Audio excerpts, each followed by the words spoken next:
Welcome back. This is the Watches and Style channel, and your host, Young Brando, live from Los Angeles. I have some very important news, something that I just read in the Neue Zürcher Zeitung, which is the German language newspaper of record in Switzerland and one of the most prestigious German language newspapers more broadly. It involves some serious allegations against a major auction house, specifically about the sale in last November, about the record-breaking sale of an Omega Speedmaster, a very early example. And I'm going to go through the entire article with you, reading it line by line, paragraph by paragraph, translating it, commenting on it. And I will say two things just to frame it a little bit. Even though the story involves the sale of a single watch, lot 53, namely, of the Geneva auction of Philips last November 5th, 2021, it really raises some important questions regarding the truth behind the vintage watch market, questions of transparency and authenticity, especially as it relates to certificates that are issued by some of the most elite and important heritage makers. And ultimately, I think it speaks to the lack of a central authority, or at least a couple of centers of gravity that we seriously lack in the horological world today, that can, with some measure of certainty, with an increased amount of trust, certify some of the most important and collectible vintage watches in a manner that is more objective, that is at least removed by several grades from immediate financial gain from the situation, and that can therefore restore the much needed trust into not only the auction circuit specifically, but also about the broader secondary market on watches, especially when it involves some of the most desirable and collectible pieces from a bygone era. I want to start by translating for you the statement by Omega's CEO, Rainer Eschlimann, who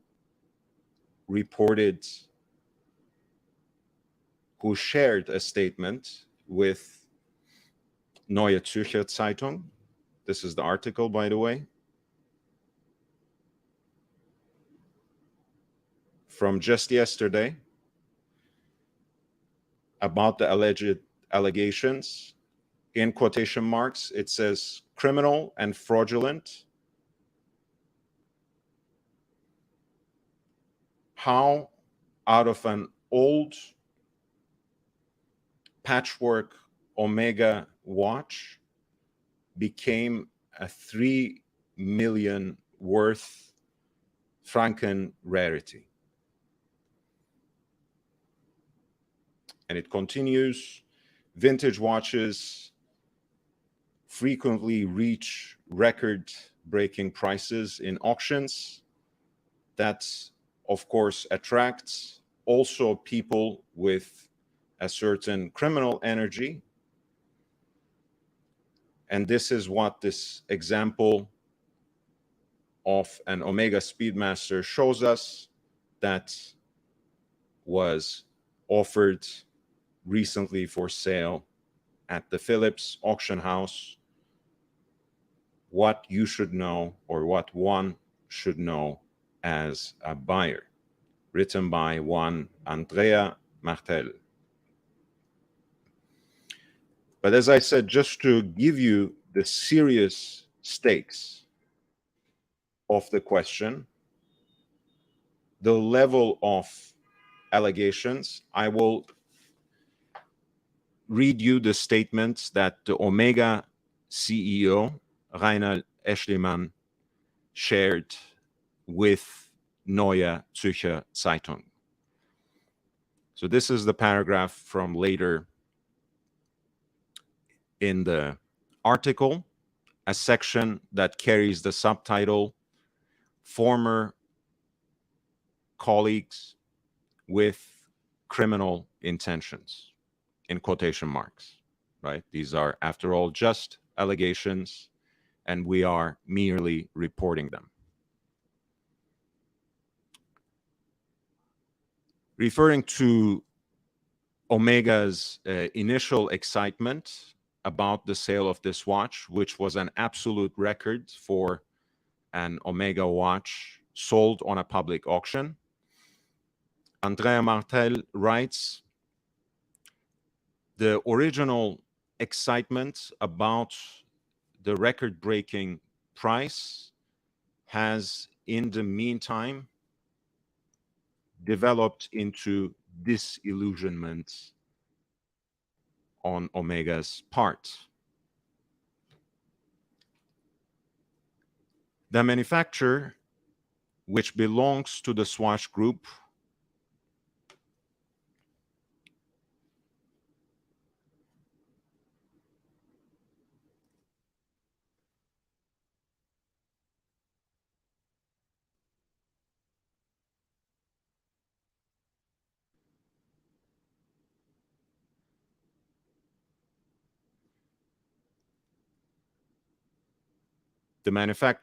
that belongs to the Swatch Group has, in the meanwhile, begun its own inquiry,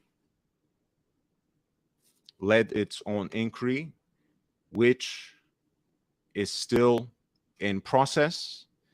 And Rainer Eschermann writes, in response to NZZ's question, the first results of our inquiry, of our investigation,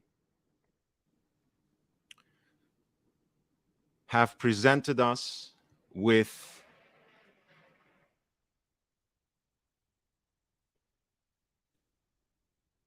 distinct proof that 3 former colleagues were participating in this operation with clearly criminal intentions, right? Eschlimann attributes here the clear criminal intentions to his 3 former colleagues, and that caused massive harm for Omega. Eschlimann continues, after we confronted them, after we confronted the colleagues with these facts,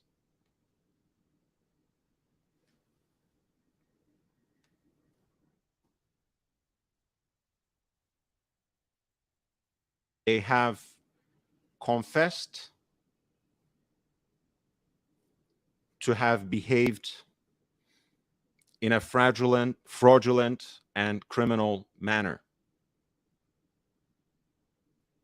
We are now at the point where we are reconstructing the events in finest detail,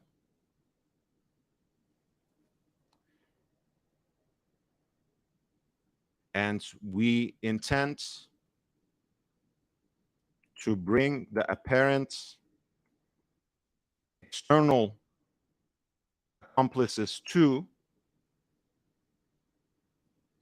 justice so that they get arrested. In fact, this is the language that Eschliman uses very specifically.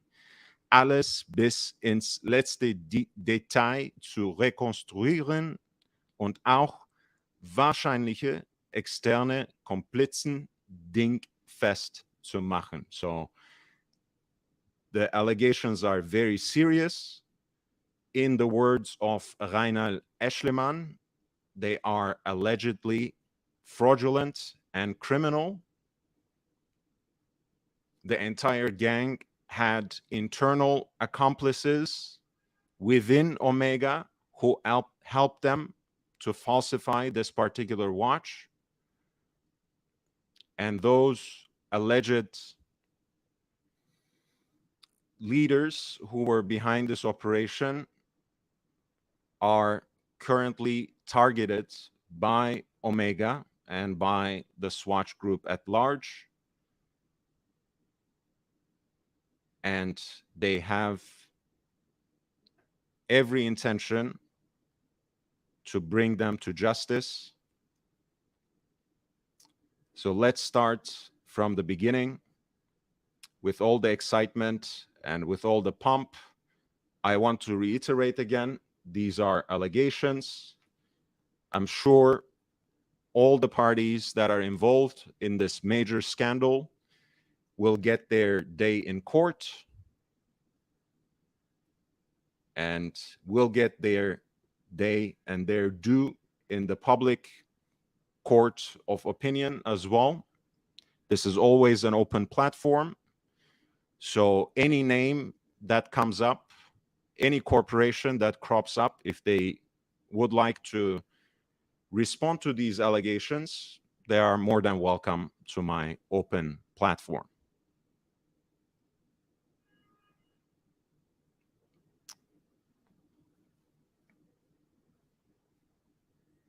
So we are looking now at the watch that was sold. On November 5th, 2021, this Speedmaster Broad Arrow from 1957, so an excessively early example, became the most expensive Omega ever sold on public auction. So this is how Martel's article starts. Something spectacular happened on November 5th, 2021, around 5 o'clock for the Philips auction house in Geneva. In a white tent in front of Hotel La Réserve, lot number 53 emerged. That it was an Omega Speedmaster that came to the table. According to the auction catalog, what was coming under the hammer was one of the earliest examples of the legendary model.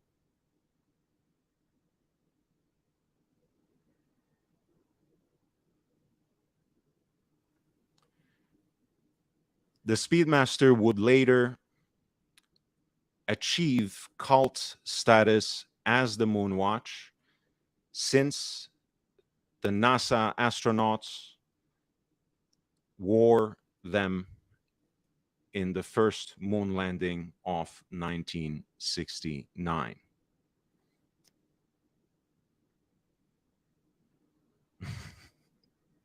Thank you. Orange Hand, any bets this story doesn't get covered by Hodinky, Fratello, or others in the watch media? Hey, some of them are watching this channel. I'm sure they will borrow a page from me. And if they have the same kind of courage, they will too, because this needs serious, serious coverage. To be honest, I have to, raise a question mark for the Neue Zürcher Zeitung as well. I know these kinds of investigative pieces of journalism take a lot of time, but it's kind of curious that it came out right after the spring auction season in Switzerland ended. So, you know, the timing of the article raises certain questions too, if you ask me. I would assume that they could have released this and then it would have had the effect of a serious nuke on the spring auction season in Switzerland, but they have not done that.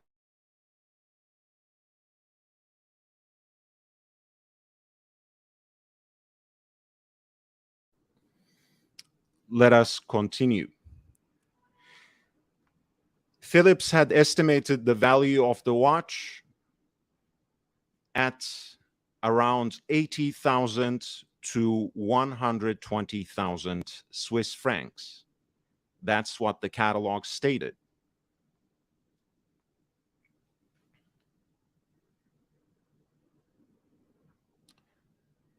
But soon it became clear that the bidding war had seriously began on this particular watch when the first million was reached. Further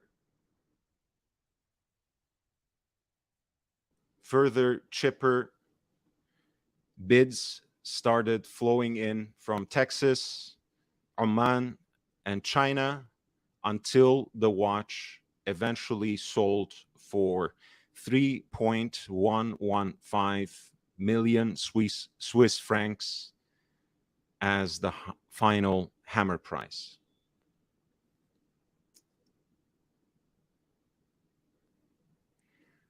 $30 times as much as the pre-auction estimate, roughly 8 times as much, which was up to that point the highest price ever paid for a Speedmaster on a public auction. This became a record for Omega. The record price was celebrated, of course, by Philips, but also by Omega themselves. 3 million francs. These kinds of amounts for vintage watches up until that point usually were at stake for models by Patek Philippe or Rolex.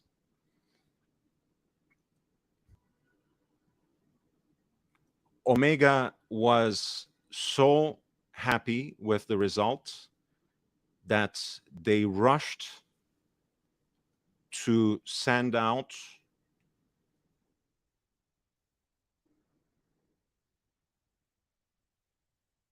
an exuberant press communiqué with the title,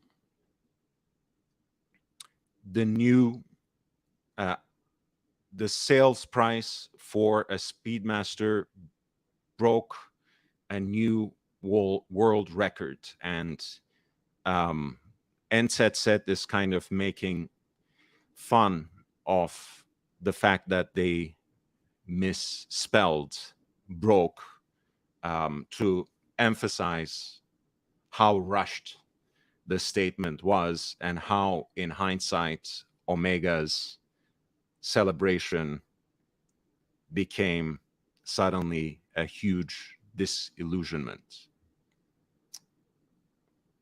The next section is titled A Déjà Vu in Collectors' Circles.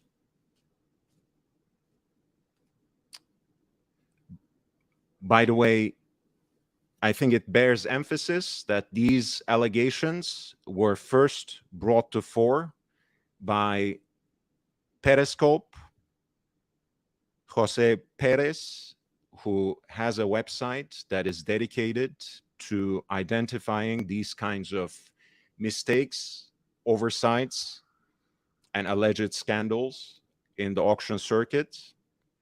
And this was a watch that he brought to attention, and you will quickly see how in the upcoming sections of the article.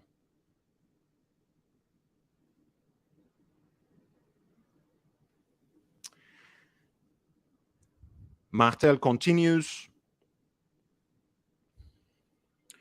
among collectors, it was not only the price itself, the record-breaking price itself, that caused astonishment, but also the watch itself. According to the auction catalog, what was at stake is a Speedmaster which was produced on November 22nd, 1957.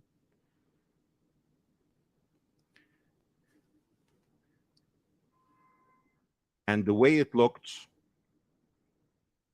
its appearance seemed quite familiar to certain Omega aficionados.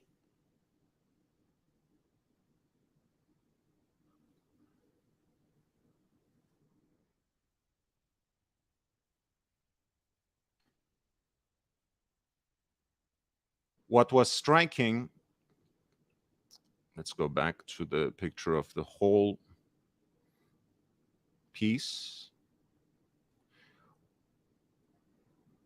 What was striking is a faded shade of brown that had patinated the originally black dial of the watch. Surely a rarity, but it looked exactly like the dial of the watch that the watch collector from Bern and watch dealer as well, Paul, a few months ago was offered by a number of people.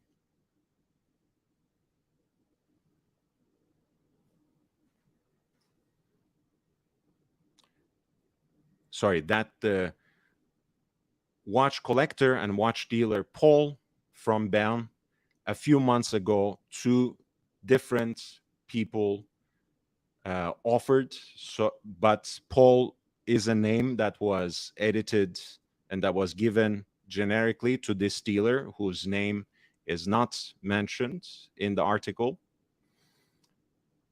So it turns out that the watch that people saw that had that unique patina, unique brown patina on the dial, looked, in terms of its dial, like a watch that a dealer out of Bern, out of the Swiss capital of Bern, was trying to sell just a few months ago.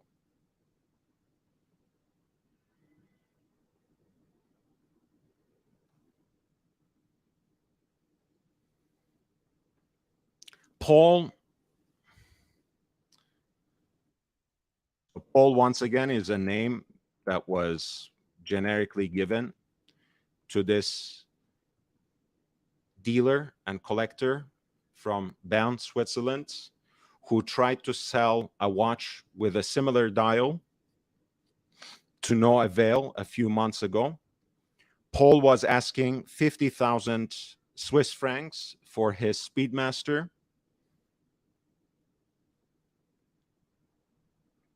But he was unable to achieve that price because the watch was essentially a patchwork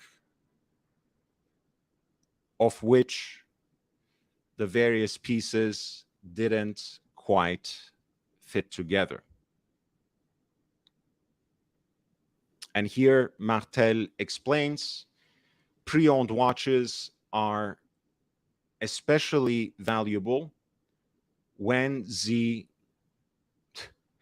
they are as close as possible to their originary state.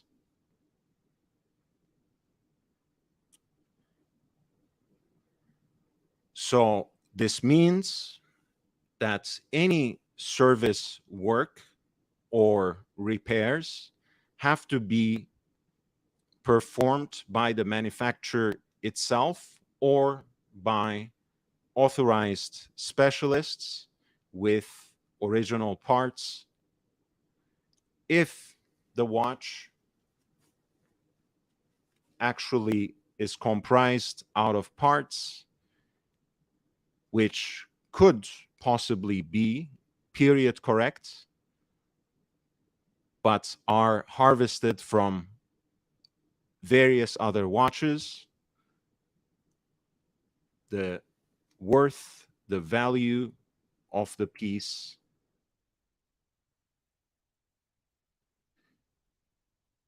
goes down significantly.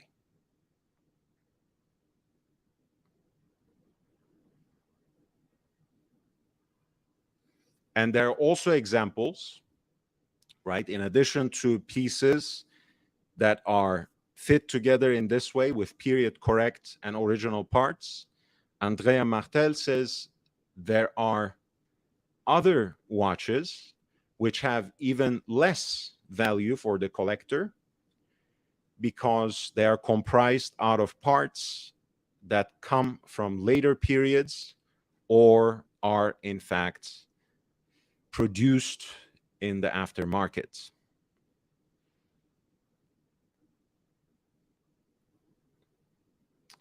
Martel returns to the watch, the Speedmaster that Paul was trying to sell. He says, well, it's written that the luminous material on the dial and the hands were tritium and not from the radioactive radium, which was in the meantime forbidden. The seconds hand and the bezel did not quite fit with the dial.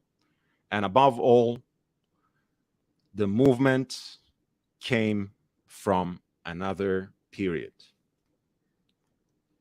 So this is the background story.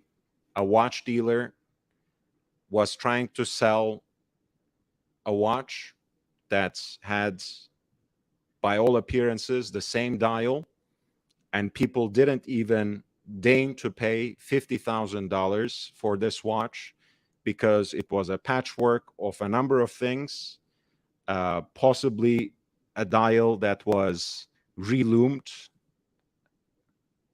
and matched together with a seconds hand and a bezel that did not belong with that particular kind of dial. And the watch was also fit with a caliber, fit with a movement that came from another period.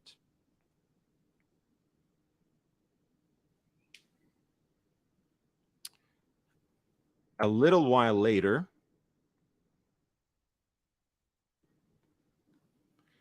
a Speedmaster with the unmistakable dial appeared in the Phillips auction, but without all the aforementioned flaws.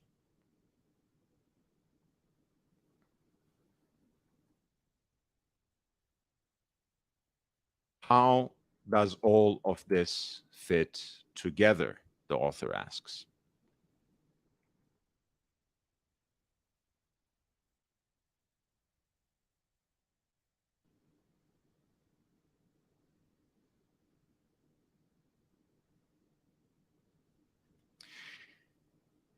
The Neue Zürcher Zeitung has attempted in the past few months to figure out this question. The stakes are, Andrea Martel specifies, when is a vintage timepiece original? When is it authentic? And when is it faked?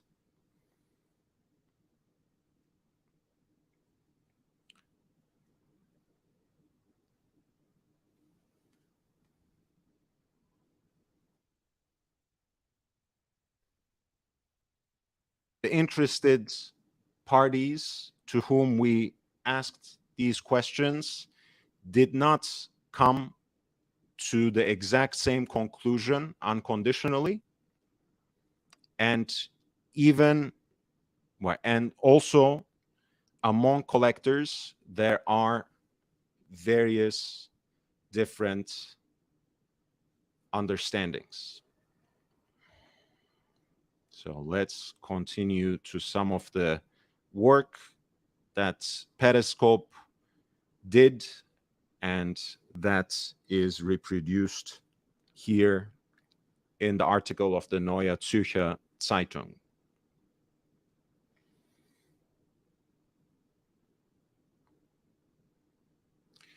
Based on the photographs that the collectors have from Paul's watch, remember that watch dealer from Bern, and the pictures that Philips sold, we can tell that what is in question is the one and the same watch, at least when it comes to the dial, the case, and parts of the caliber, parts of the movement.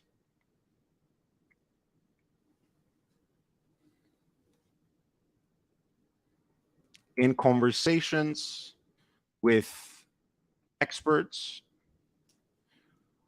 who did not wish to be identified with their names, she continues,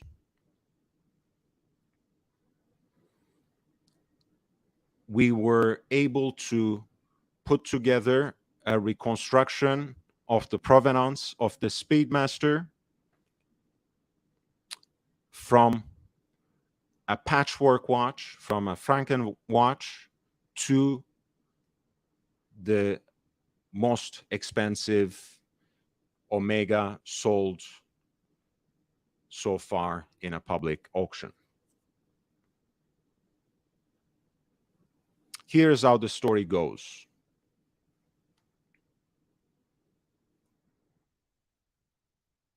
Paul sells his Speedmaster to Albert, which is another generic name,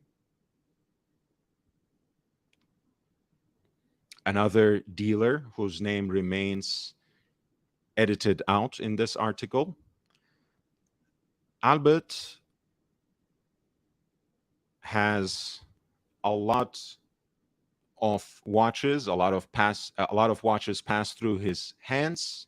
He is well networked and also is very closely tied with a number of watch suppliers. Albert knows well that Paul's watch, in its current state, is not particularly worth much. But Albert has a plan.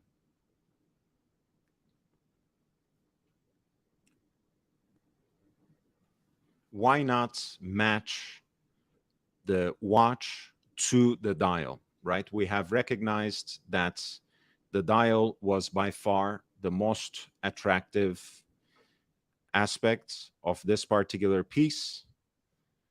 And according to NZZ's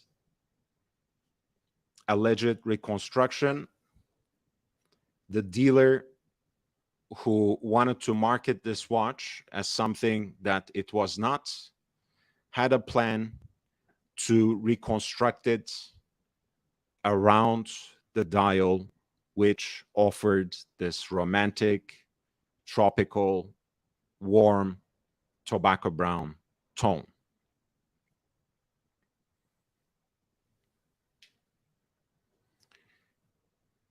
So why not match the watch to the dial? Then one could, in fact, have an especially beautiful, very rare, quote unquote, original piece that could be sold for much more than 80,000 francs. Because the dial, Andrea Martel continues, is truly a rarity. First of all, it comes from the first series of Speedmaster that were produced between 1957 to 1959, which one can identify with the font at the O of the Omega signature. In later models,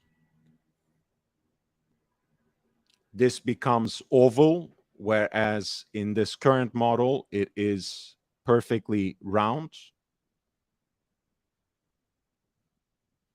as you can see here.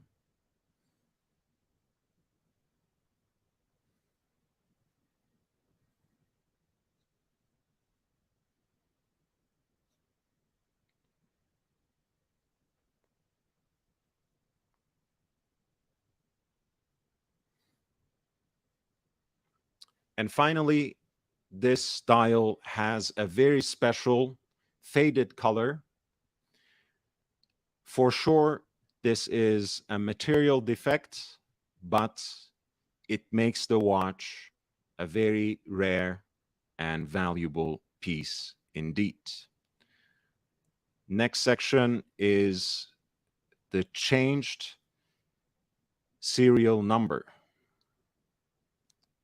Martel continues.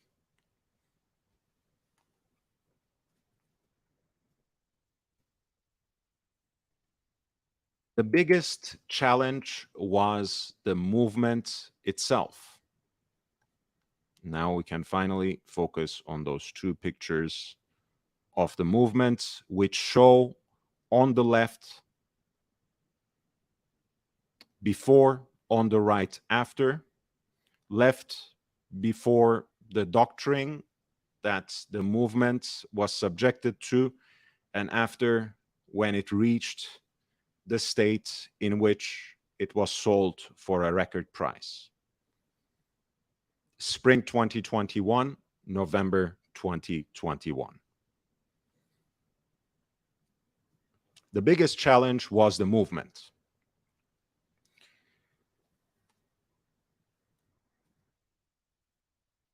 Because clearly it was one that was produced later than 1957-58, which is what the dial belongs to. It's hard to make out the serial number of the movement, but we can see that it begins with the numbers 2300 or 2500.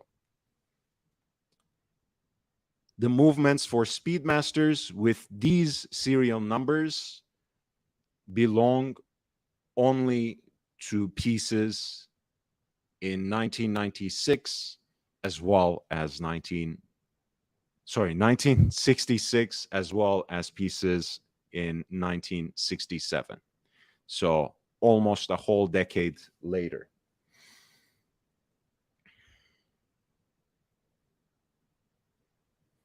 What Albert needs at this point, this is the alleged dealer who bought the watch from Paul. What Albert needs now is either a new movement that belongs to the correct time period or a new serial number. It is certainly possible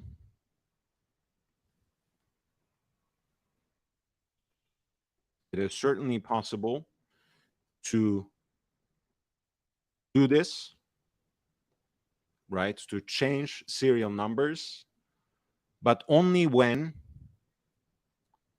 you know which serial numbers absolutely belong to years 1957 and 1958.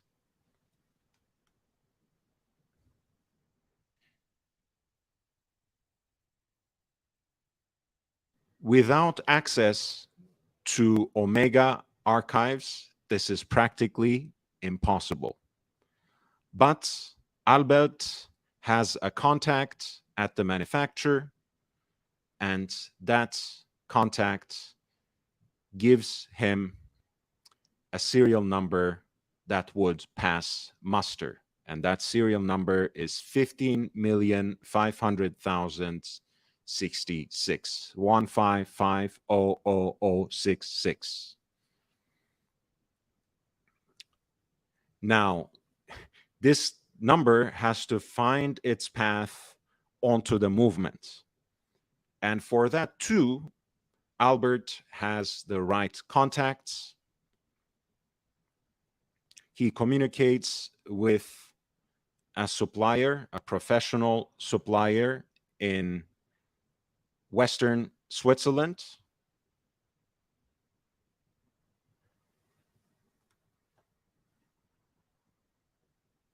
who produces for him a new bridge for the escapement wheel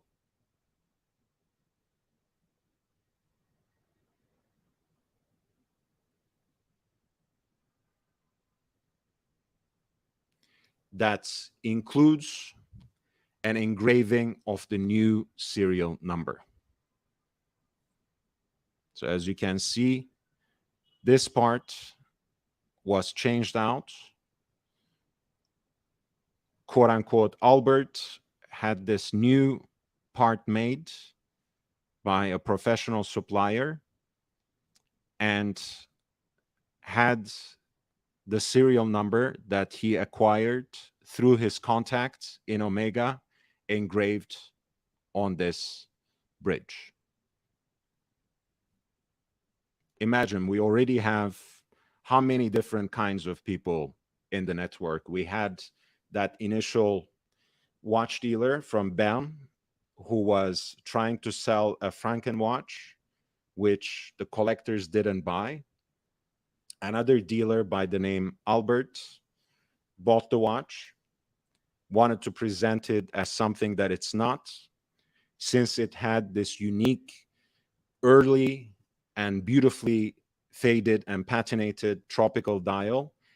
He started a whole process in trying to pass the watch off as something that actually belonged to 1957 or 1958. He started with the movement and had to replace the bridge with one that carried a period correct serial number. He basically contacted someone in Omega who allegedly, who of course would not have such permission to share this kind of information in this context to anyone. And he then had that part made and installed in the watch and engraved that quote unquote period correct serial number onto it. And as you can see, the part actually doesn't even match quite correctly because you have an asymmetric coupling here and here a symmetric one. But at any rate, I think this is great reporting.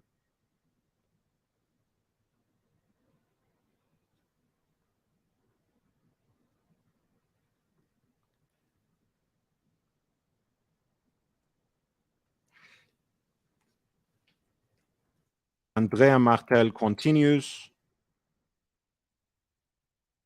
This is some diligent handwork, and that would easily cost thousands of francs. But when it makes the watch itself much more valuable, it is certainly worth it. The bridge which sits on the coupling is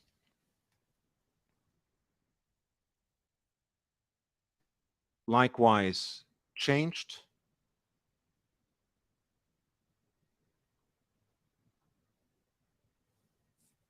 And as these pictures show, the pictures that you're seeing now, those models are not asymmetrical, but symmetrical.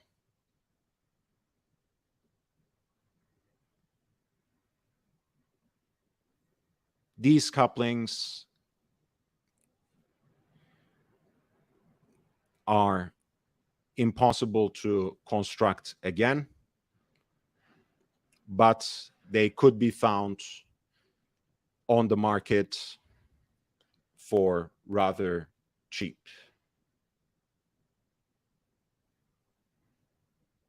Sorry, such couplings, she writes, one doesn't have to necessarily reconstruct. You could find them for relatively little money on the market. Next part,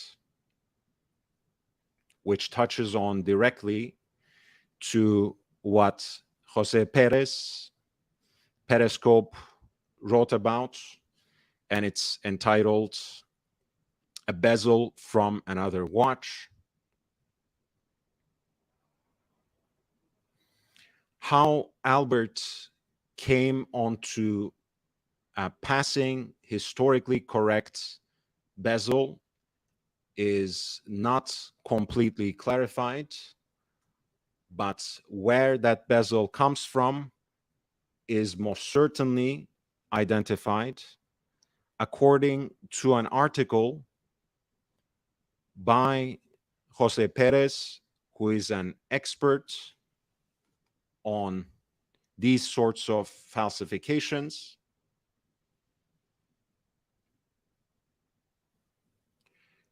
This bezel comes from a Speedmaster with the reference number 2915-2, produced in 1958, which was sold by Philips Geneva in November of 2018.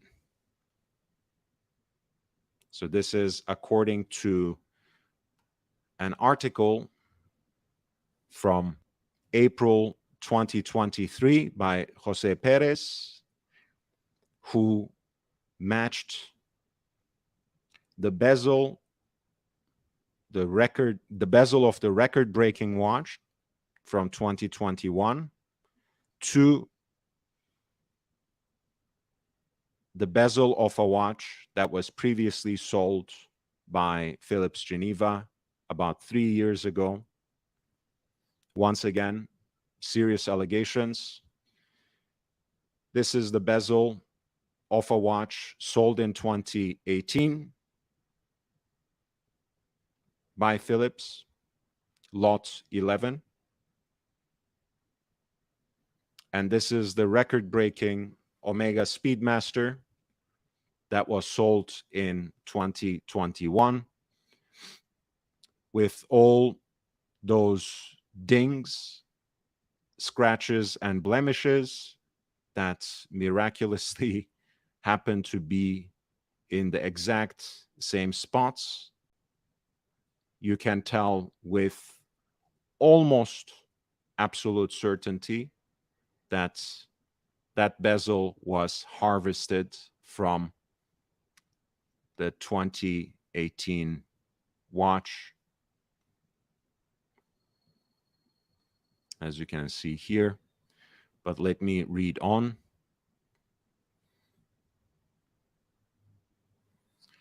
Perez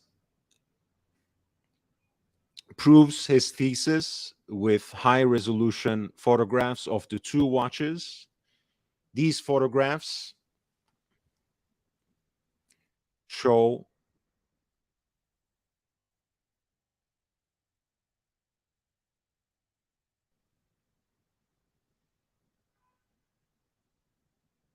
markings of use on both bezels that can be superimposed on each other that are identical.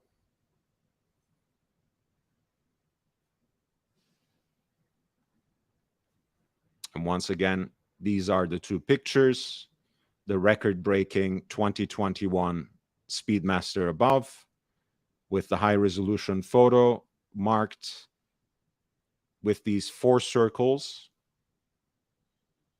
and the bezel of a Speedmaster that was sold in 2018 by the same auction house, which has the identical marks on the bezel.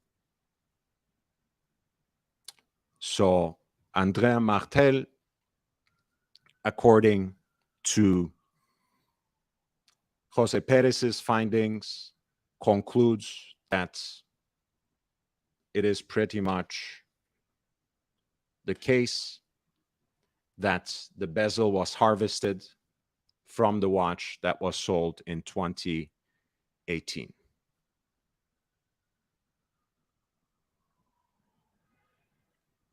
There's also a new second-hand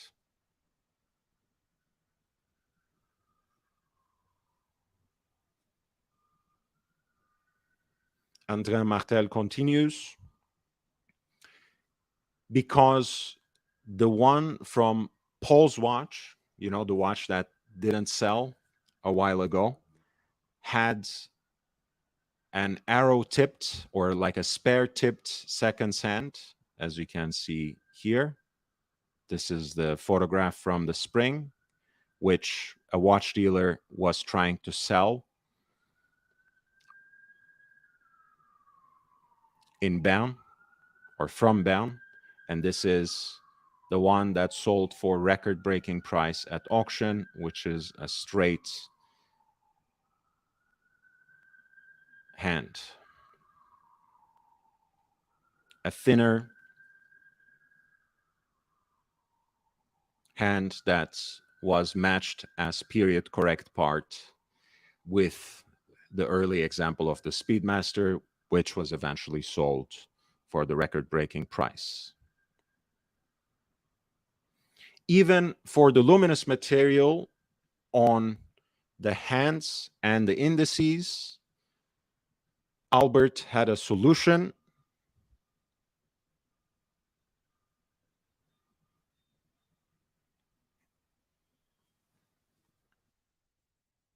At the end, the Omega Speedmaster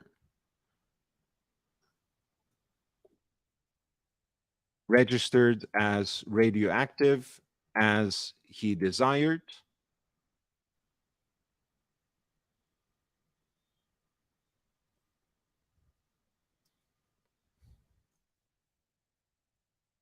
Seasoned collectors usually don't buy watches from the 1950s without checking them with a Geiger counter for the radium.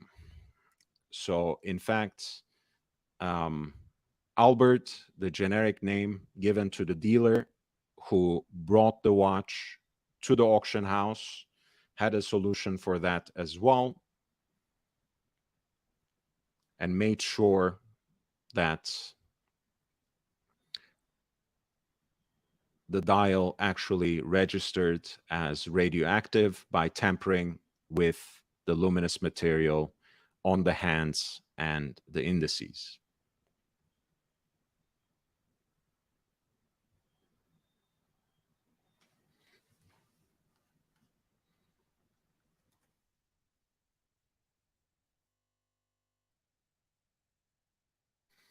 Spectacular bidding process is the next section.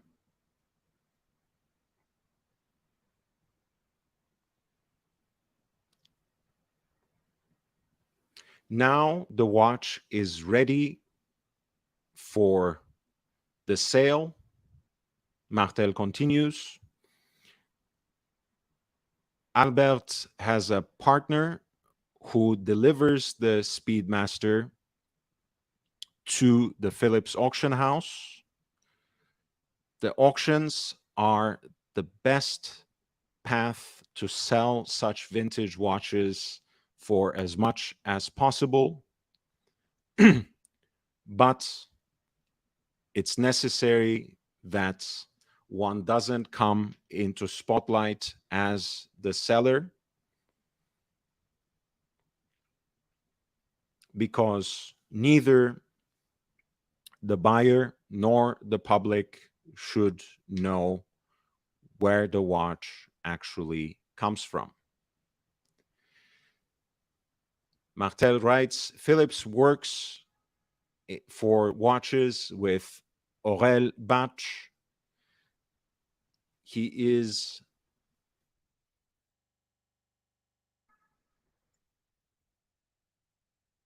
an exceptionally gifted auctioneer who manages in heated live events to create an atmosphere that regularly brings record prices.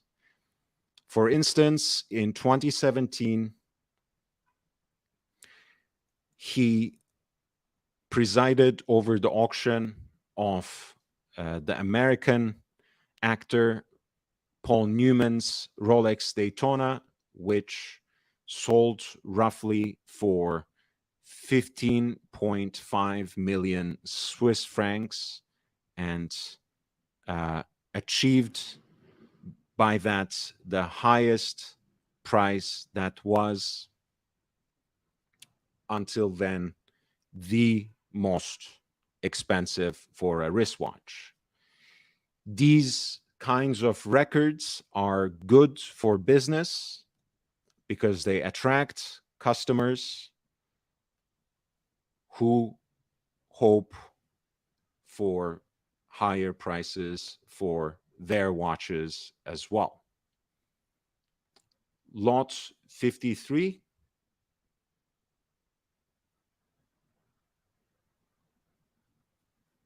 As you can see on the right here,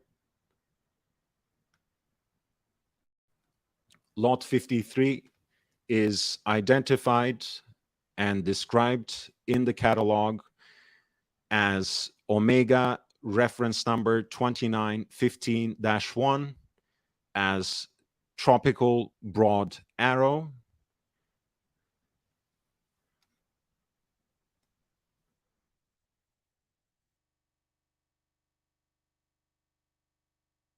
And it went for the aforementioned amount in excess of 3 million francs to China. So now we are in the section that I attended to before, which has the remarks, which has the statements that Omega CEO Reinhard Eschlimann gave to Neue Zürcher Zeitung. And in quotation marks, the title of this section is Former Colleagues with Criminal Intentions. On Omega's part, Martel writes, the original excitement, the original jubilation about the record-breaking price has, in the meantime, been transformed into disillusionment. The manufacturer, which is owned by the Swatch Group, has led its own inquiries that are still continuing. Reinhard Eschlimann shares the first results of our investigation have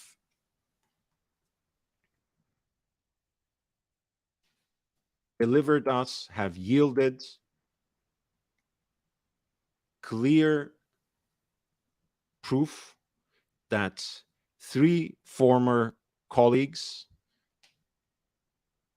were involved in this operation.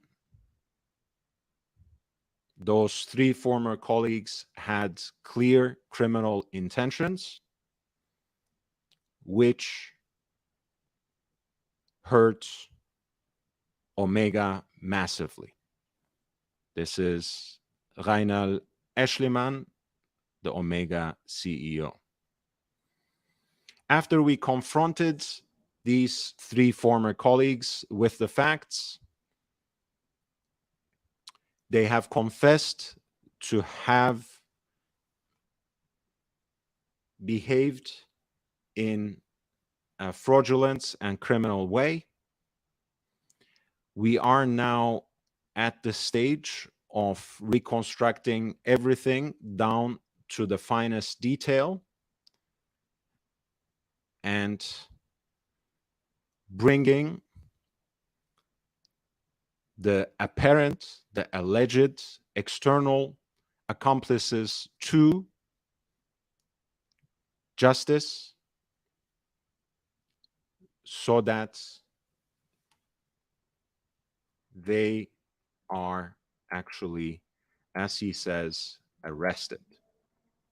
Right? I want to read this once more. Wir sind jetzt daran, alles bis ins letzte Detail zu rekonstruieren. Right? We're now at the stage of reconstructing everything down to the finest detail and bringing the alleged external accomplices also to justice, auch wahrscheinliche externe Komplizen dingfest zu machen. So very serious allegations that are put forward from the highest level at Omega. Very serious allegations that are broken down in this way in the major German newspaper of record from Switzerland. And all of this emerged from a serious report that Periscope, Jose Perez, published on his website that really provided some serious evidence, some important pieces of evidence to these allegations, which are seemingly leading, and we are just following Omega's word, to a legal process.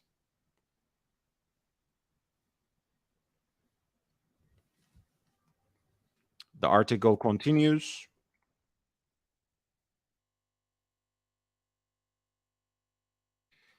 The corporation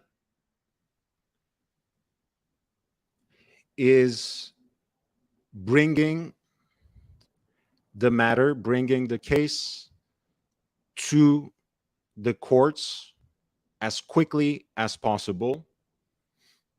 This is how the Omega chef, Eschliman, continues in writing.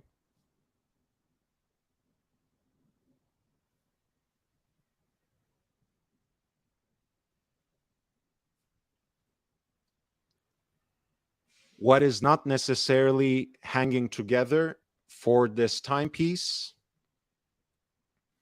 the corporation doesn't wish to share since their investigation is still in process.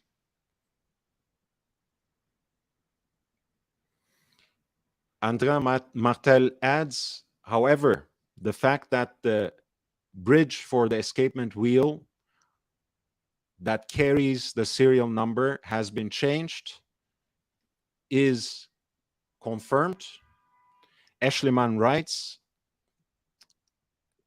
that bridge was not produced by Omega and was not part of the original movement.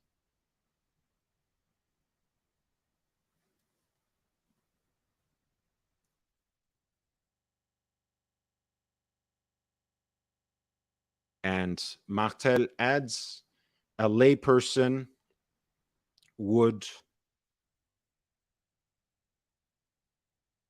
probably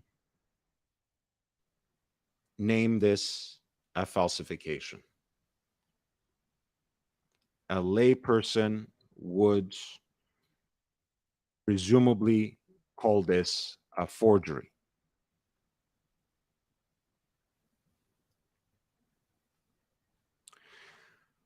When we confronted Phillips, Martel writes further, with the statements from Omega, they acted surprised.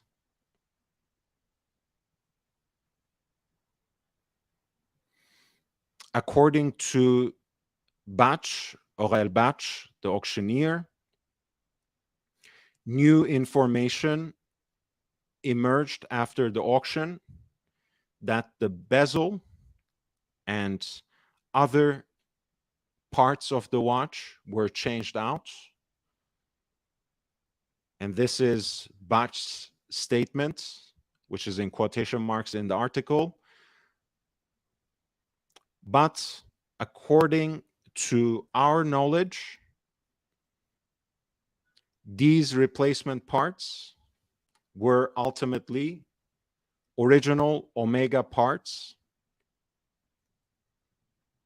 and therefore the authenticity of the watch, according to Omega's official definition,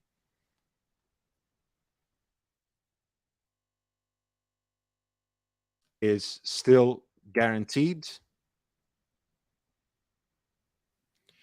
That such parts were forgeries, that such parts could be forgeries, was not presented to us by anyone until now. So in fact, Martel and the Neue Zürcher Zeitung took Omega's statements from the horse's mouth to Phillips, and Phillips acted surprised. And Aurel Batch said, yes, we did receive some information after the fact, and we know that the bezel and some other parts, which are not specified, are in fact replacements. But since such replacement parts are ultimately original Omega parts, according to Omega's own definition, the watch is still authentic. And until now, no one told us, or no one raised the suspicion that such parts could be falsified or that such parts were forgeries to us. This is Aurel Batch's statement.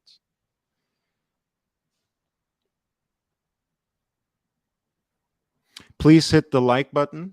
And if you like to support the stream, you know how. I appreciate you being here. And thank you for your continued support. I want to share some other pictures, but I think we will just go back to the best picture of the watch that we have. And I will continue to read.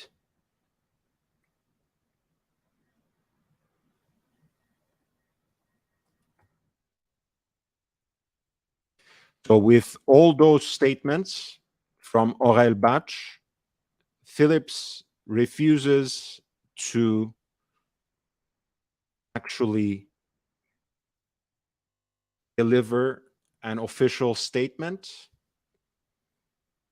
They say we did not have the opportunity to read and study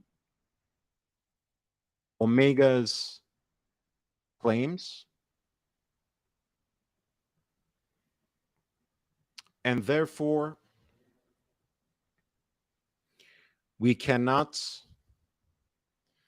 express any statements regarding these developments. So this is the official non-statement statement by Phillips. We didn't have the opportunity to study Omega's claims, and therefore we cannot relay an official statement regarding these developments.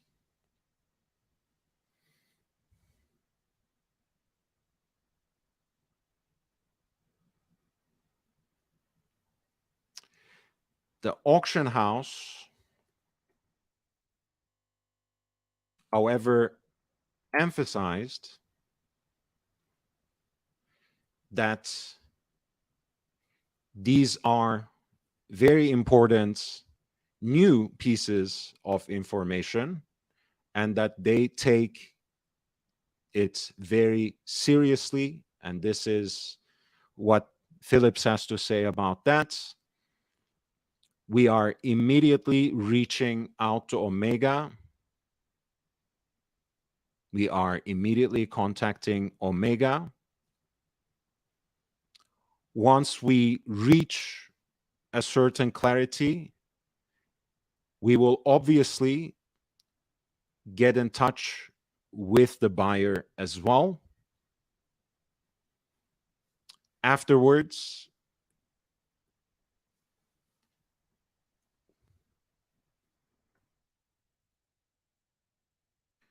we will review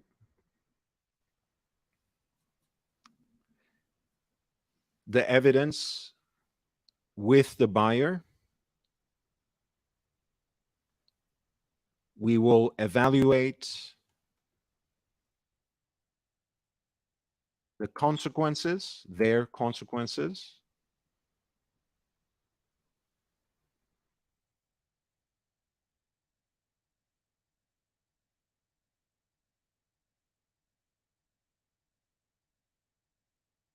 And if applicable,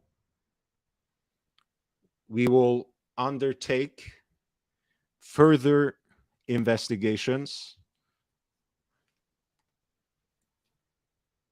with regard to the authenticity of the watch. This is Phillips. So Phillips says, we don't have an official statement to make about the matter at this point because we have not yet read and studied Omega's claims, but we are reaching out to them immediately. Once we achieve a certain clarity, of course, we are going to contact the buyer as well. We will study, we will review the evidence with the buyer. We will evaluate the consequences of such evidence. And if appropriate, we will undertake further inquiries as to the authenticity of the watch. Now, this part of the article is very much about the general state of the markets after this. And it's very important, I think just as important, because once again, even though these very serious allegations concern one lot and have at its center a specific auction house and a particular case, certainly these kinds of alleged forgeries and other sorts of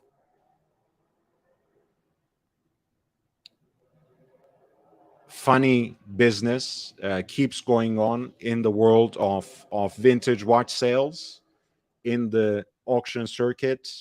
So the rest of the article by Andrea Martel speaks to the larger phenomenon. Let me grab a cup of water.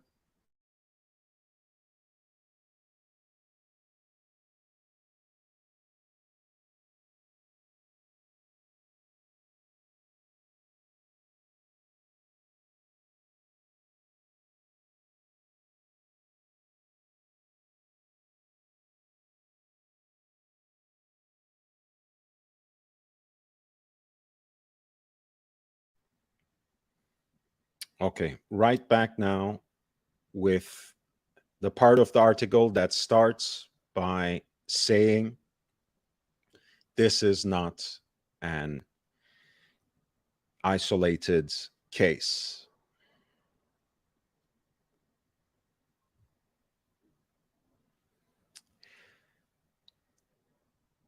That vintage watches are optimized, quote unquote, is, according to collectors, a very widespread practice.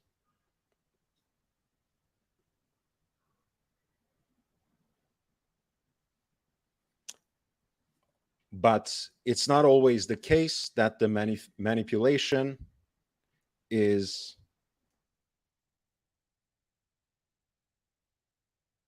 so grave, so serious, and so profound as is the case with the Speedmaster.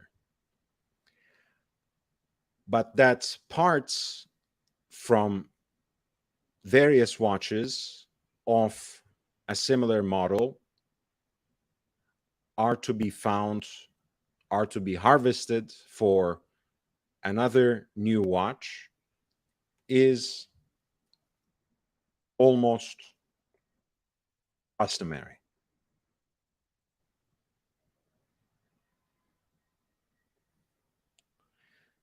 Since the prices for vintage watches have risen so strongly,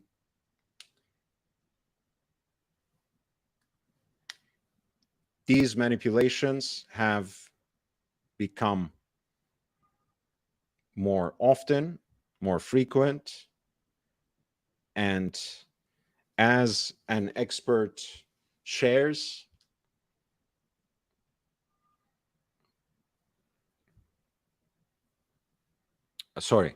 since the prices for vintage watches have risen so significantly, an expert shares who wishes to remain anonymous, manipulations have become the order of the day. Accordingly, a lot of the exceedingly rare Omega or Rolex models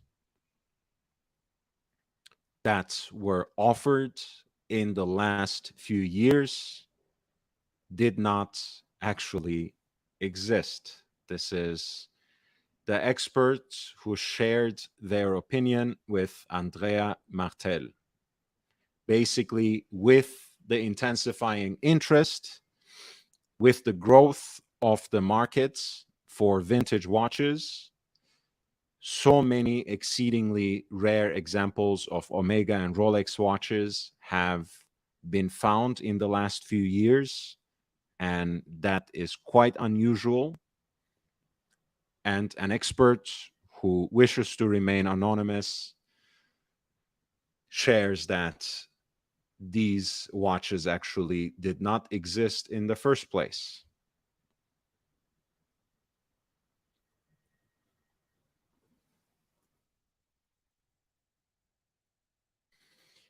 The yields, the gains that can be made in this particular way are so enormous that they attract accordingly people with criminal energies, Martel writes. From their perspective, vintage watches actually have a distinct advantage as opposed to works of art. In this case, you are not talking for the most part about pieces that are one of a kind. For instance, Rolex and Omega watches already in the 1960s and 1970s were produced in large quantities, and a complete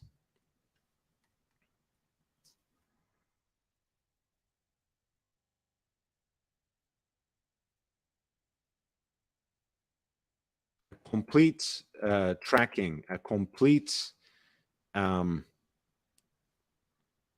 to put this, a complete paper trail, a complete archival follow-up, and a complete trajectory of the provenance is only possible in the most rare of all instances. So especially when it comes to pieces like Rolexes, like Omegas that were already serially produced and in relatively large quantities at that in the 60s and 70s, there's not enough help, there's not enough documents. Rolex certainly doesn't share these kinds of information with the general public, and therefore it's almost impossible, except for the rarest of instances, to reconstruct the entire provenance of a watch. The next section is called the lucrative vintage hype.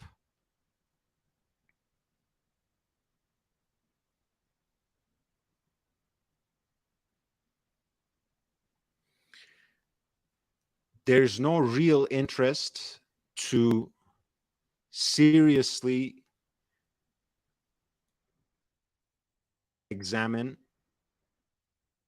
closely examine such vintage watches,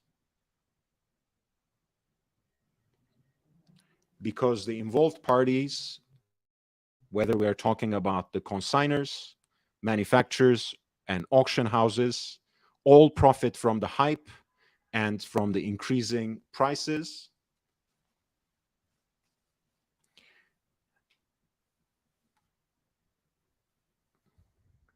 And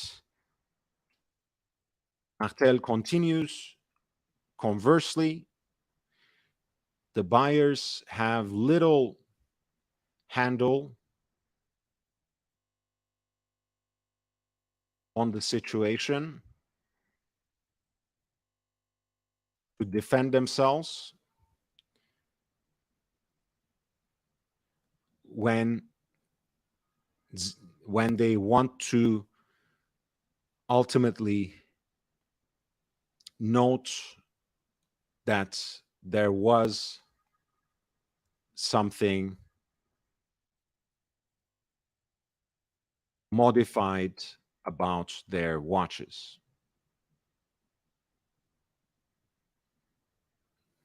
After all, Martel continues, the auction houses have ultimately one goal: to sell as many watches as possible for as much as possible. Timepieces have, in the last few years, become a very lucrative line of business. Between 2019 and 2022,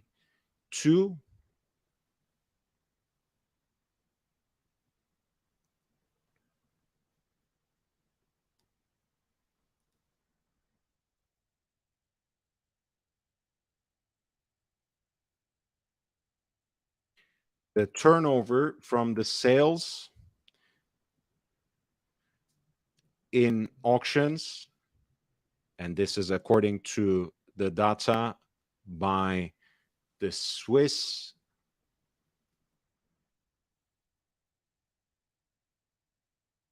consulting agency, the Mercury Project.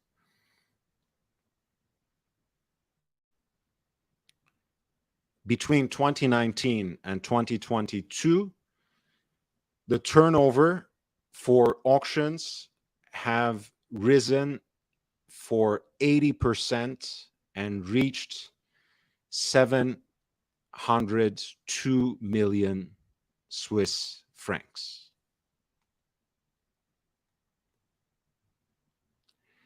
Philips has a market share of 31.2%.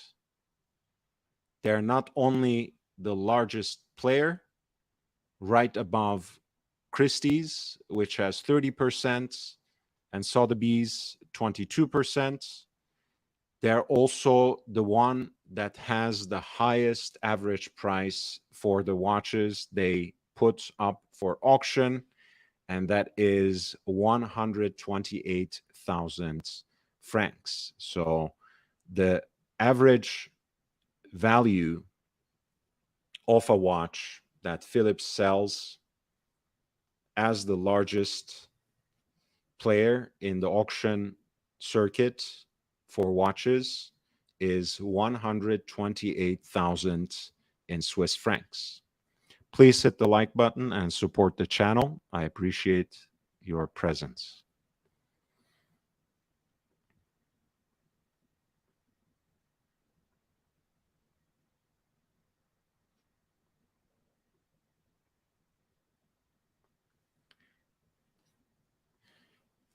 The next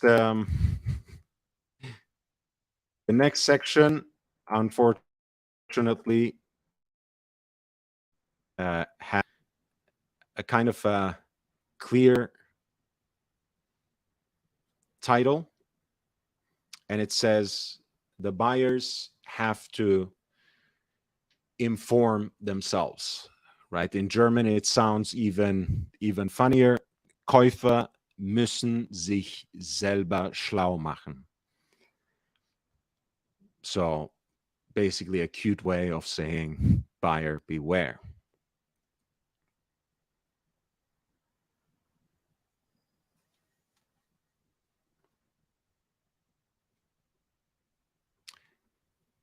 Here's what Andrea Martel writes.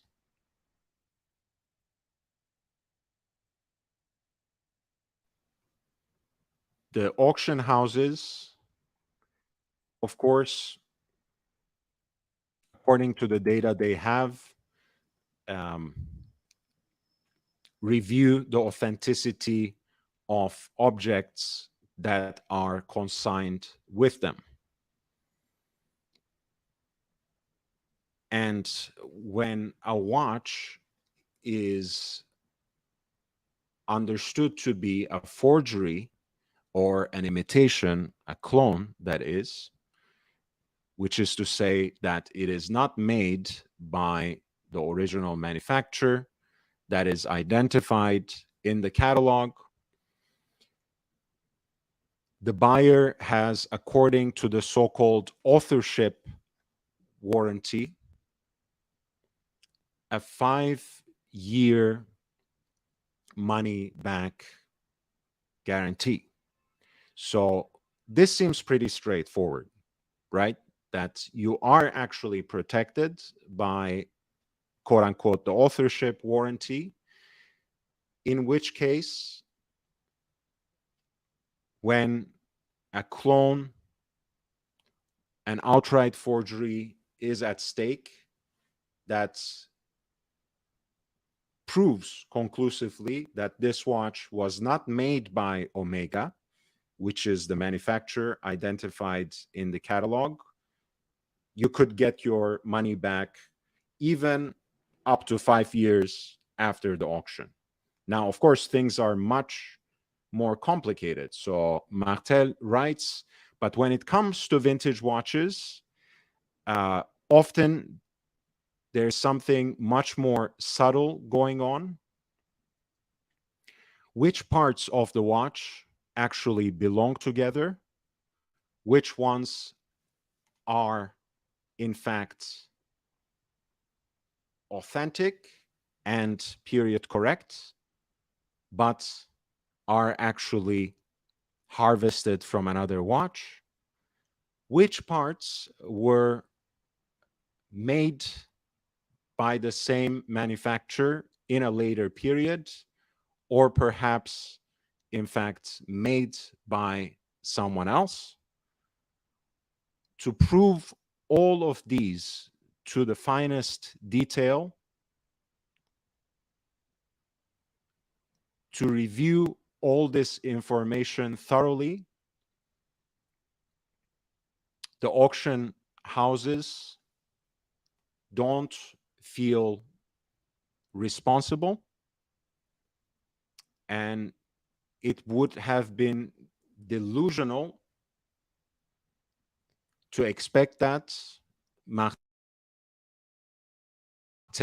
even when Philips had hired 30 specialists for collectible watches,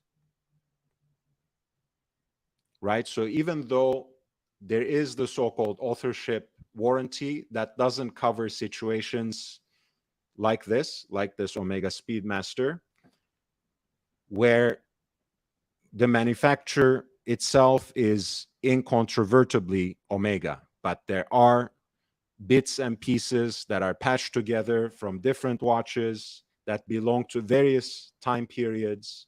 And there's also the allegation that some of these pieces were actually aftermarket.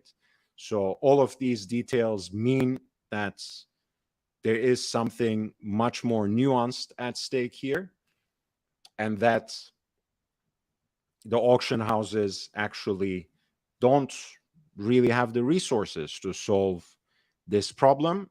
And after all, as Andrea Martel wrote, they have no stake in making that effort because they benefit from these inflated prices.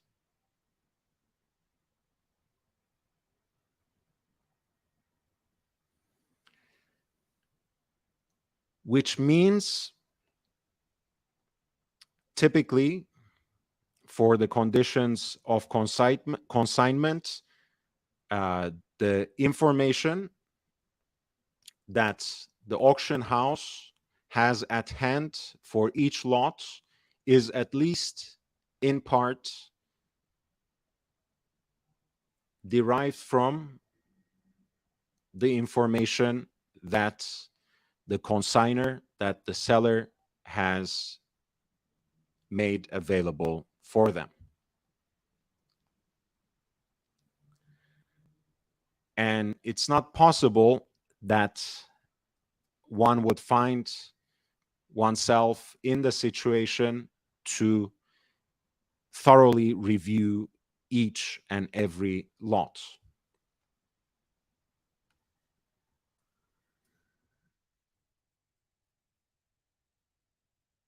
For this reason, Martel writes, the responsibility is actually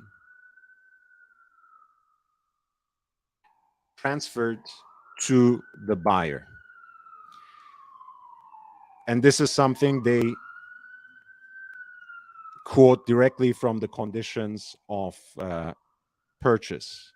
Potential buyers recognize the fact and assume the responsibility to proceed with their inspections and investigations to inform themselves about the lot in which they are interested. So, in fact, ultimately, as always, and this is in the fine print, that's the responsibility lies, the responsibility is transferred to the buyer. Martel adds, to make it possible for the potential buyers to actually engage in such inspections, Philips sends the watches from their auctions on road shows that travel the world, and that's most certainly the case. I visited them just last month in Los Angeles, in West Hollywood, where they had almost 24 examples from the upcoming New York auction, which they very generously and hospitably shared with me, who bothered to drop by. So more power to them for that. And here's what Philips has to say about it. We spent a lot of money to allow as many interested parties as possible to see these watches live, to see these watches in person, or to send their experts, to send experts that they trust to investigate such watches. So in fact, they are saying, hey, we take these watches for a world tour, for auction previews, and you are more than welcome to come by, inspect the watches yourself, come with an expert or send an expert whom you trust, who can study for you. This is what Aurel Bach emphasizes. Now, this is a great section, and I want to highlight this idea. Flat 4, thank you, and Corrado Galizia, thank you so much, guys. I appreciate you both. Flat 4 has a super sticker, which I'm trying to see but can't quite figure out. And Corrado Galizia says, thank you for shedding more light on this. I appreciate all of you. Thank you for the nice words. Thank you for the pleasant words. Thank you for the encouragement. I will most certainly continue with the coverage of this particular issue, as well as similar investigations. Hopefully, I will bring a couple of people for interview as well in the coming weeks and months. And I look forward to sharing with you the developments. But once again, this is something that has serious repercussions for the entire market, which we need to discuss. The most important part, of course, was the fact that we don't actually have an objective, disinterested party to conduct these kinds of reviews and investigations to certify the authenticity of these watches. There are actually emergent agencies. Tortella and Sons is one example. Eric Tortella, the vintage expert, who in fact is not bound to one particular auction house.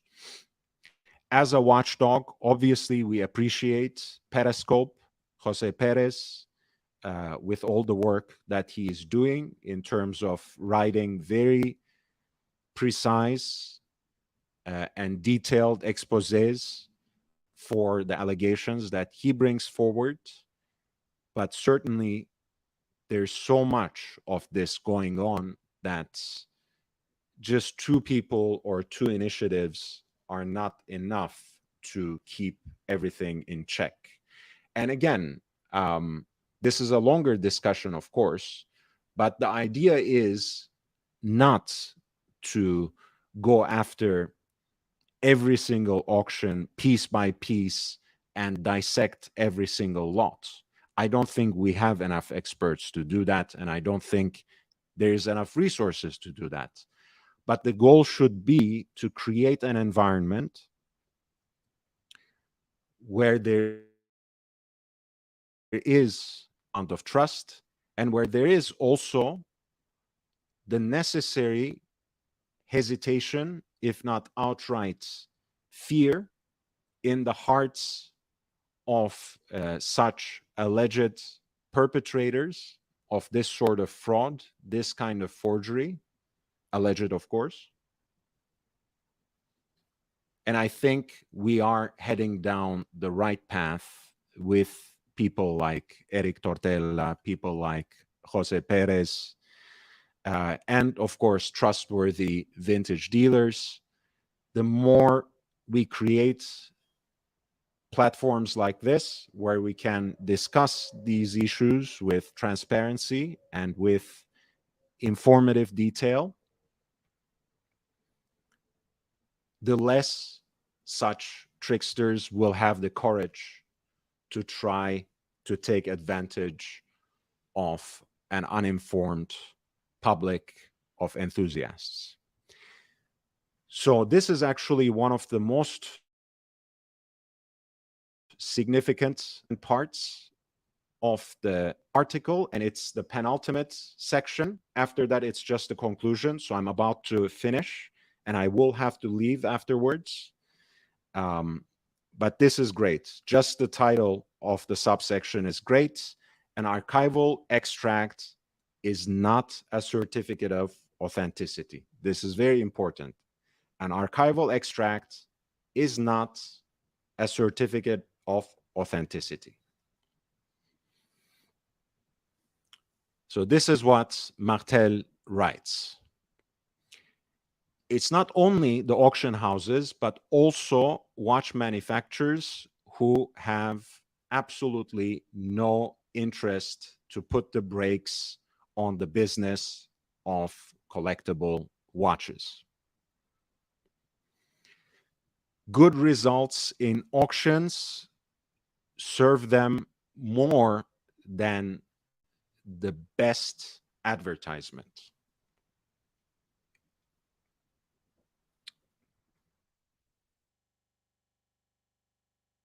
It's not for nothing that a lot of important watch brands, it's not for nothing for a lot of important watch brands to invest a lot of money to increase the prices of their own watches in public auctions.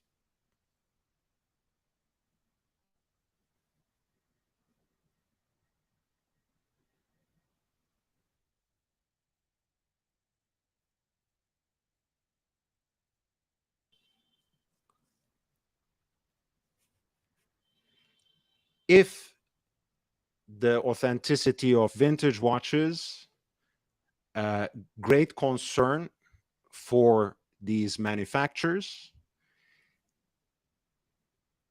they would, in fact, volunteer to review these pieces for authenticity. Yet, such a service is offered only by an increasingly limited group of brands. An auction house cannot actually go to Rolex or Patek Philippe to certify a watch like this that they are planning to auction off. Omega happens to be the exception to the rule. Since 2019, the brand offers an official certificate of authenticity for they are more than 30 years old. Listen to this one more time. Omega is actually exception to the rule. So in addition to simple archival extracts, which don't have anything to say about the authenticity of a specific watch, since 2019, Omega actually offers official certificates of authenticity for their vintage watches that are older than 30 years. For such a certificate, which costs 800 Swiss francs, is the watch tested thoroughly by Omega's own heritage team.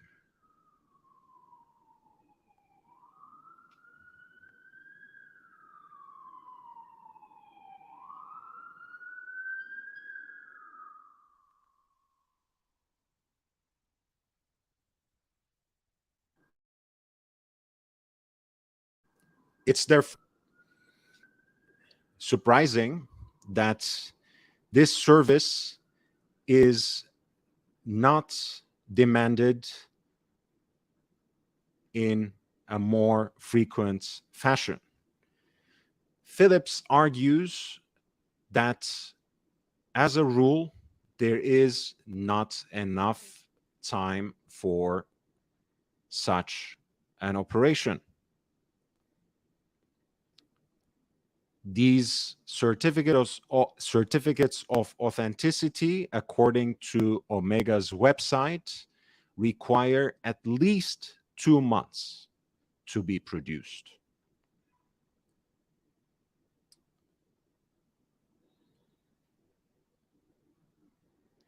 The time between the moment that Phillips is consigned a watch, is offered a watch, and the moment in which the auction takes place is usually too close to each other to accommodate this 2-month-long process, to accommodate this process that takes at least 2 months.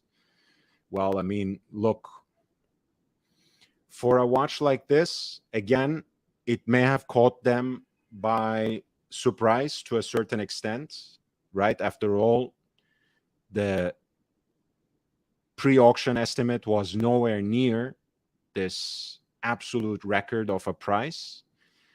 But, you know, people who are at that level of the auction circuit know for a fact which watches are actually hot commodities. I mean, it's not a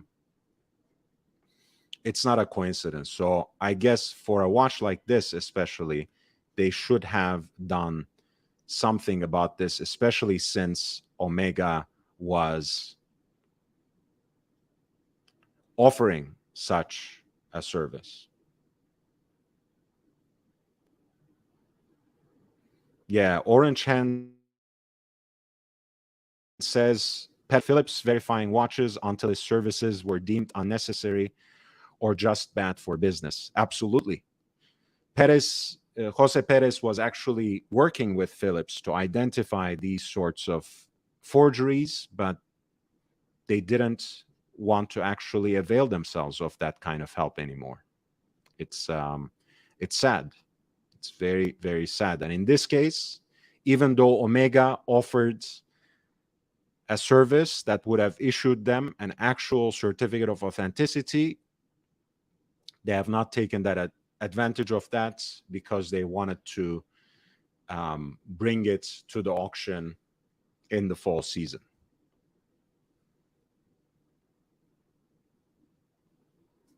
In the aforementioned vintage Speedmaster,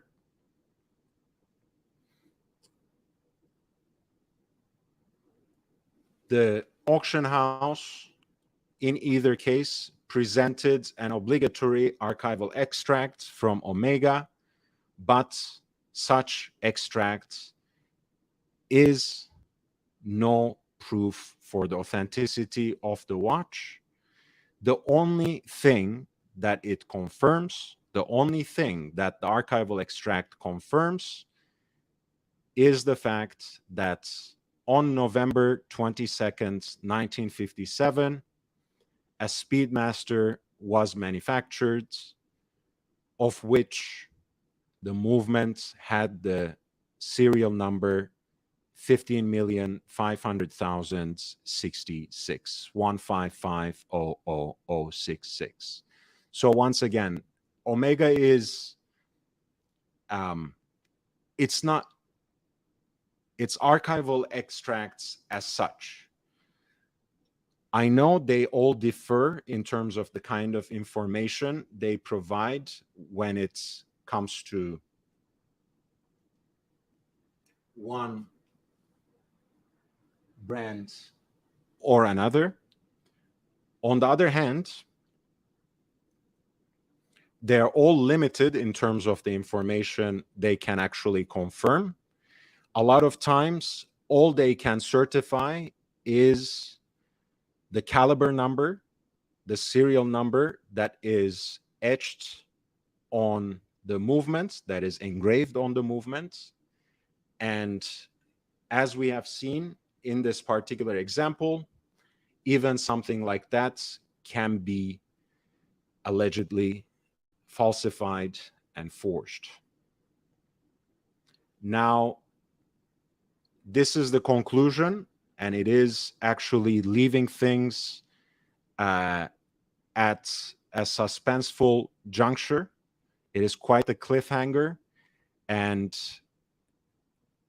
again, alleges some very pernicious global networks behind what has allegedly taken place around the sale of this early example of the Omega Speedmaster, which sold for more than 3 million Swiss francs in November 2021, which was an absolute record at the time for an Omega watch sold in a public auction.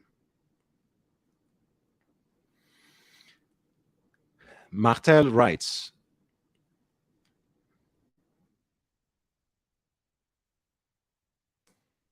apparently there are enough buyers for whom it may not be so important for the watch to be 100% original or not.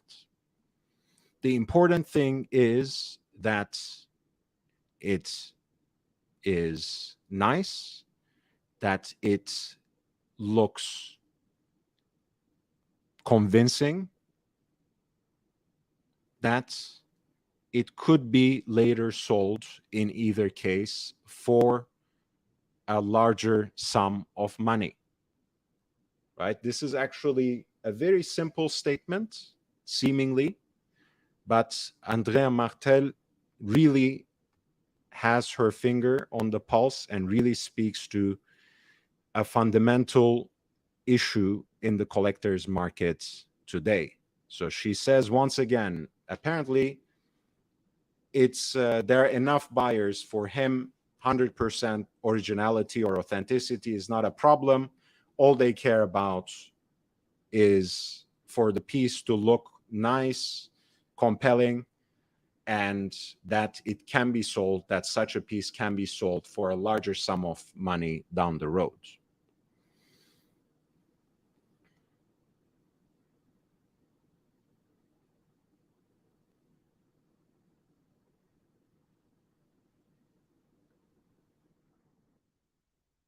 Even in this aforementioned case, she continues,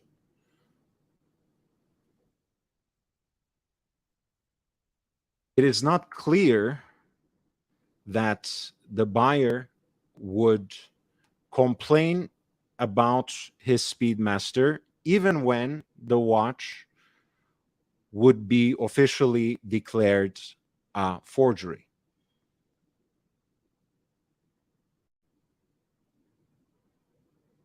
Not only because there is a model that is early, rare, and exceptionally beautiful, despite the manipulation that the watch movement was subjected to.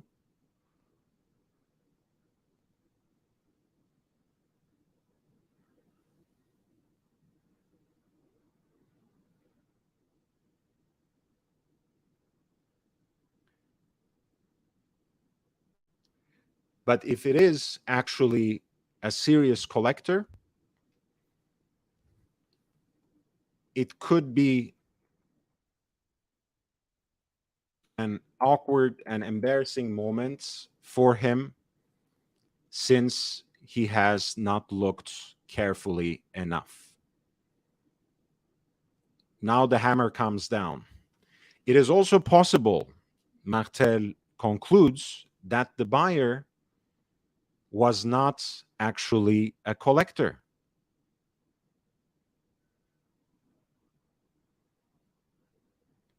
It makes absolutely no sense to pay this inordinate amount of money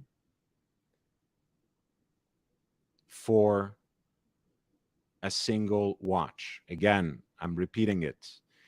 It says it makes, well, Martel writes, she writes, from the perspective of the collector, it makes absolutely no sense to pay this kind of inordinate amount of money for a watch. Such high price point could be could be explained, could be clarified much easier if what is at stake is a concerted action on the part of the sellers.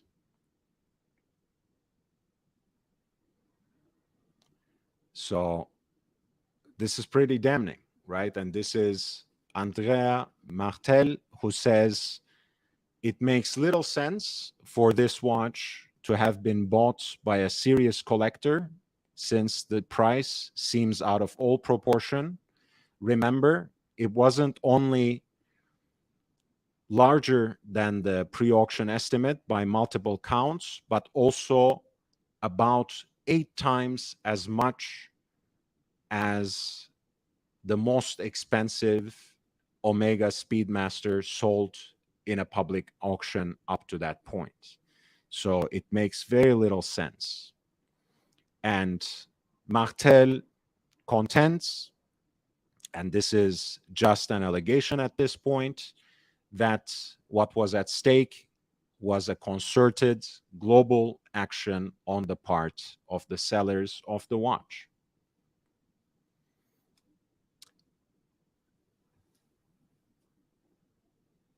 In this case, one might not hear about an Omega Speedmaster tropical broad arrow. Perhaps it doesn't even exist anymore, but was once again broken to its parts.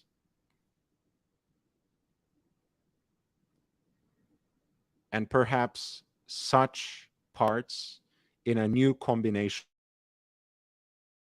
one day actually crop up for something even more valuable.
I don't know what went.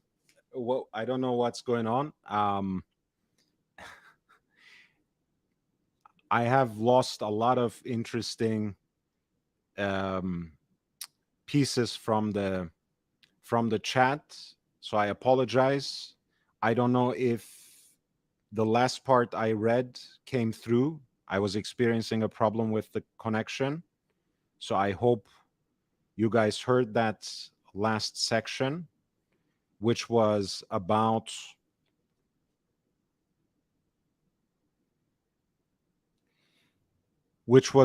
the possibility that the buyer in question was not even real, and that presented the allegation that the whole enterprise may have been a concerted action on the part of the sellers of the watch to inflate market prices, to make a lot of money from this single watch that seems to be a patchwork of a number of different watches, as well as aftermarket parts. And finally, it was also talking about, at a slightly earlier moment,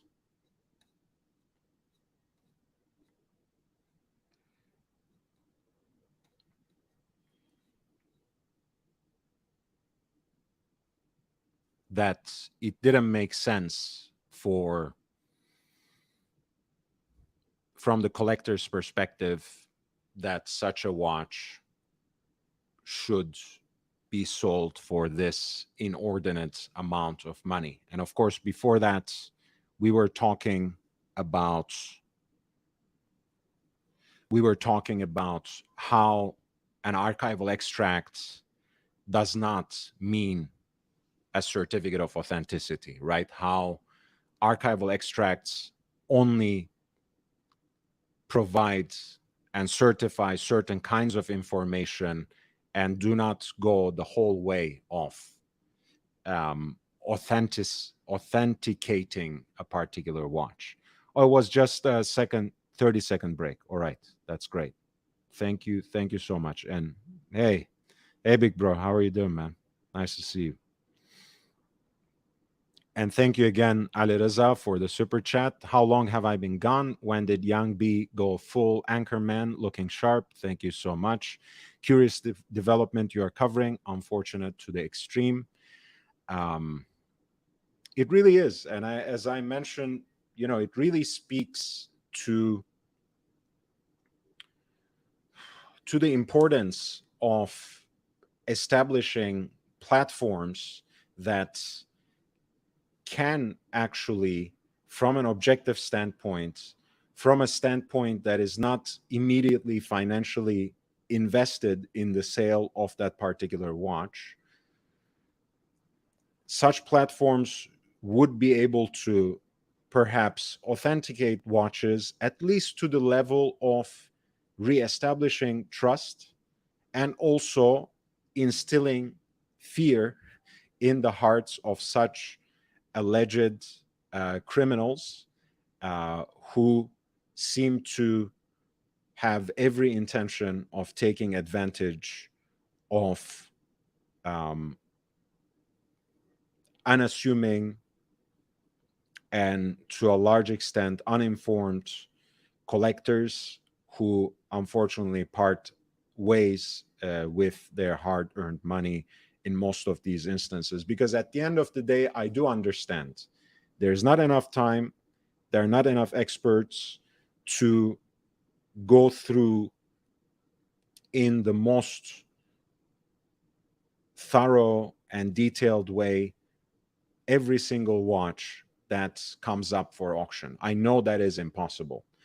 But if we had more people like Jose Perez, Periscope, whose expose served as the core of the Neue Zürcher Zeitung's investigation and their allegations in this particular case, if we had more people like him and like Eric Tortella and like some others, perhaps these sorts of fraudsters these sorts of alleged fraudsters would have less courage in engaging in these sorts of forgeries and other types of funny business involving vintage watches.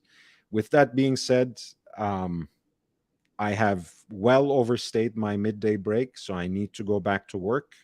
And I really appreciate your presence and support, especially those of you who super chatted, like Alireza, Corrado Galizia, and Flat4. I really appreciate you and every single one of you who has contributed in the chat, except for those who shall not be named. I thank you. If, once again, this is an open platform, so this conversation will continue. If any of the corporations, institutions, or people who have been named in the Neue Zürcher Zeitung article would like to come on and explain their side and make a statement, my channel is more than open for them. I would love to hear their side. In the meantime, I will continue to look into this. I'll continue to talk to some people whom I might be able to bring on for an interview. Until then, stay safe, wear your watches, and enjoy them. I will see you in the next one. Thank you so much. Please don't forget to hit the like button on the way out.